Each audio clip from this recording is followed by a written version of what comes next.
चलिए आज बनाते हैं हम प्रिस्क्रिप्शन। फिजियोथेरेपी के स्टूडेंट्स के लिए ये वीडियो बहुत ज़्यादा हेल्पफुल होने वाली है। तो सबसे पहले हमने लिख दिया नाम, एज, जेंडर, ये सब लिख दिया। फिर हमने लिखी कंप्लेंट्स। जैसी कंप्लेन आपको पेशेंट दे वैसी कंप्लेन लिखी जाती है। पेशेंट की लैंग्वेज में ही कंप्लेन लिखी जाती है।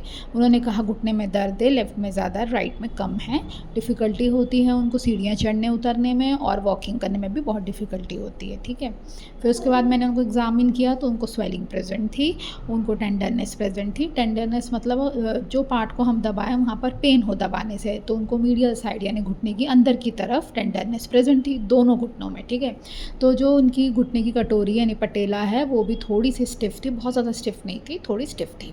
एमएमटी हमने ली यानी मैनुअल मसल टेस्टिंग करी, तो क्वाड्रिसेप्स मसल यानी थाई की आग फ्रंट की मसल उनकी ग्रेड आई है 4, 5 में से 4। हैमस्ट्रिंग यानी थाई के पीछे की मसल उसकी आई है 5 में से 4।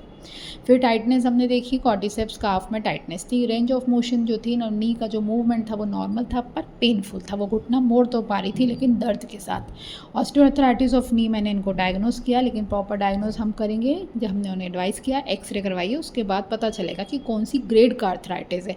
ग्रेड 1 या 2 ही आएगा, 2 आएगा मोस्टली, क्योंकि 3 जैसे सिम्टम्स थे नहीं, 3 तो बहुत सीवियर हो जाती है ग्रेड।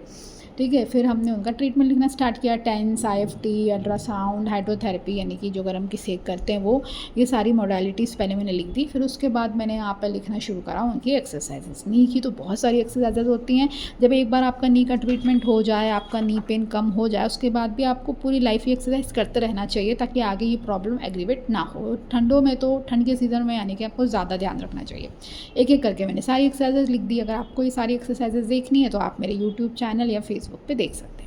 अब इन्होंने कॉम्बो पैक लिया था, साथ में वेट लॉस प्रोग्राम भी ज्वाइन किया है मेरा, क्योंकि इनका वेट है 98 kg। अगर ये वेट लॉस नहीं करेंगे तो घुटने का ट्रीटमेंट कराने का कोई फ़ायदा नहीं है। आज घुटने का दर्द ठीक भी हो जाएगा तो फिर वापस आ जाएगा, क्योंकि सारा वजन तो बॉडी का घुटने पे आता है। 30 kg इनको वेट लॉस करने की ज़रूरत है अकॉर्डिंग टू दी BMI। ठीक है, इनका मैंने डाइट और न्यूट्रिशन के साथ वेट लॉस प्रोग्राम स्टार्ट करवा दिया है। इनकी डाइट है वेज, ये वेजिटेरियन है, इन्हें किसी चीज़ से कोई एलर्जी नहीं है। BP शुगर इनको बिल्कुल भी नहीं है। गैस ब्लोटिंग इनको होती है, जिस वजह से belly fat, obviously belly fat होगा ही होगा। मशरूम ये नहीं खाती, इन्होंने मुझे कहा मशरूम मुझे पसंद नहीं है, तो वो मैं नहीं इनको डाइट में लिख के दूँगी, कस्टमाइज़ प्रोग्राम इनके लिए बना दूँगी। तो अगर आपको मेरा